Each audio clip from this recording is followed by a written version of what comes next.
Greetings, everyone, from the dank basement. This is your Uncle Squinty, also known as Paul, and today I have a snuff use tip for you. This is not a review. This is especially for beginning snuffers, and it answers a couple of burning questions. The first question is, how can I add moisture to a snuff that is too dry? And the second question is, I have a very finely ground dry snuff. It is uncomfortable for me to insufflate. How can I improve my experience? The answer is cheap and easy. If you live in the United States or Canada, very easy, inexpensive. The answer is distilled water. Distilled water is available in gallon jugs like this. I think I paid 89 cents for this. A gallon is just a little less than 4 liters for our metric friends. And like I said, $1, maybe 89 cents. Really good to keep on hand, and I do. The reason for the distilled water, other than the other uses I have for it in the home, as far as snuff taking are concerned, are rehydrating snuff, moistening it, and also moistening the nostrils to make snuff taking easier for those finely ground and dry snuffs.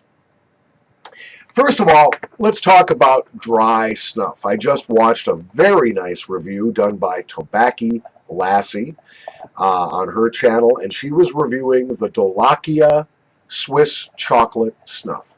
And she combined it with some Braniff mint, which is a non-tobacco grape sugar-based white sniffing powder, contains mint and menthol, and she added that to the Dolakia Swiss chocolate, not only to get a peppermint patty sort of vibe going, but also to add a little moisture to a snuff that she thought was too finely ground and too dry to be sniffed comfortably.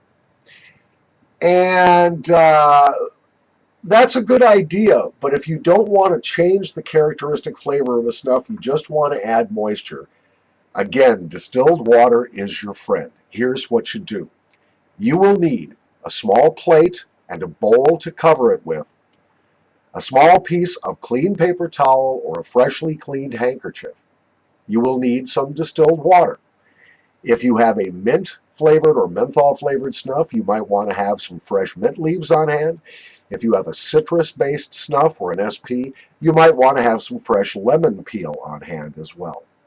What you do is moisten the paper towel with your distilled water. Place it on the plate. Place your snuff container on top of that paper towel and cover it with the bowl. Leave it for 48 hours.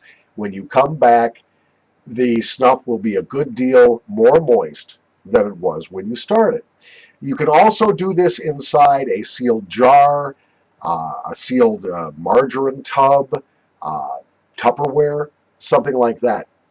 But the trick is you want to use distilled water. You want to use it on a paper towel.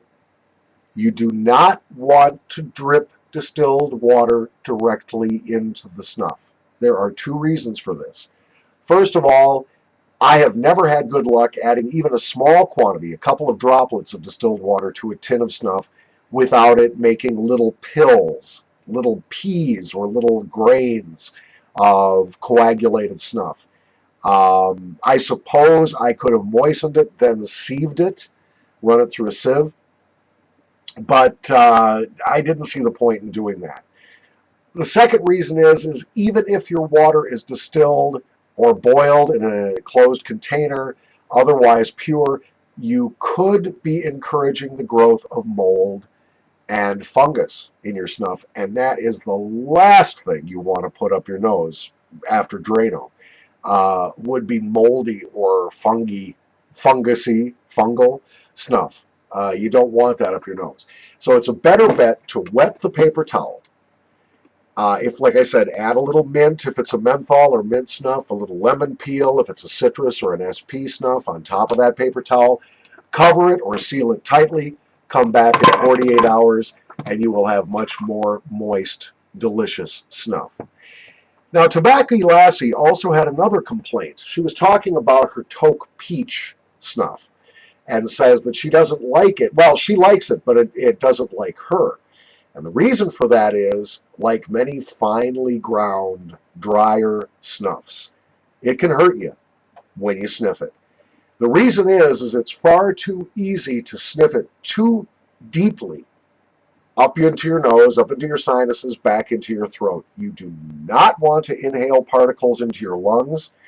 And I find that even with a refined snuffing technique, toasts or other very finely ground snuffs, some of the Dalakia like the Mongol or the Ganga, they are so finely ground that it's very easy to get them way up high in your nose and maybe even into the lungs. Bad for you, bad idea. You don't want to do that.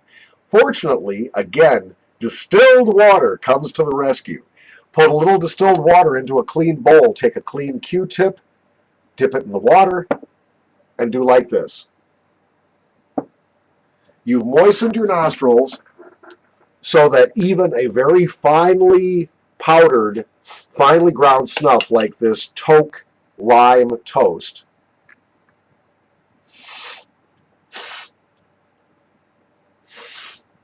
take a couple big pinches. Oh, yeah! That's what I'm talking about. And see, because you've got moisture in your nose, the snuff doesn't go way up high in your nose and or back into your throat and your lungs. Now, I will say this, just like moisturizing your snuff, you want to use distilled water. You do not want to use tap water. Tap water could contain fungal or mold spores that, for some reason, your municipal water treatment did not kill. Secondly, a lot of municipal water is treated with chlorine, which would really mess up your scent as far as enjoying a snuff. So use the distilled water.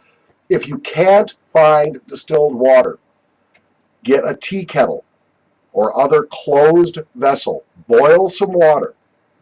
Let it return to room temperature. Add a teaspoon of salt to it, to the boiling water. Let it return to room temperature.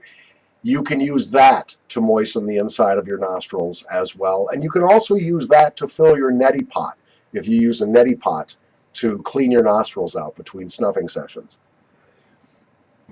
How else can you handle superfine snuff if you don't have some distilled water handy? Well, Mr. Michael Snuff here on YouTube has an excellent video about using the nostril kink method. And as I understand it, the nostril kink just means wrinkle your nose up, try to, talk like this, and try to restrict your nasal passages that way. It works, kinda. For me, I think it's probably better just to moisten the nostrils with a little bit of the distilled water. Or, if push came to shove, just push against the side of the nose a little bit. Always remember to insufflate, sniff gently. For beginning or curious potential snuff users who have not yet used it, you do not snort it like Coke. If you think you're going to be racking out a rail of nasal snuff and taking it with a rolled up dollar bill or something, you're wrong. That's not how you do snuff. You do snuff in small spoonfuls or small pinches. And you don't insufflate it way the hell up into the sinuses like you would cocaine. You want it to stay right about here in your nose. That's the best place to get it for the enjoyment, the nicotine, and everything else. So don't snort it like you're snorting a big bump of blow, okay? But even if you're using a gentle snuffing technique, if you're still getting the snuff too high up in your sinuses or too far back in your throat, seriously, get yourself a little distilled water. Again, some boiled water at room temperature in a closed container if you can't find distilled water. Just take your Q-tip, moisten the inside of that nostril like so, and then even the most finely ground toast will be very, very easy to insufflate. In fact, I'm going to take some more of this lime toast because it tastes so good.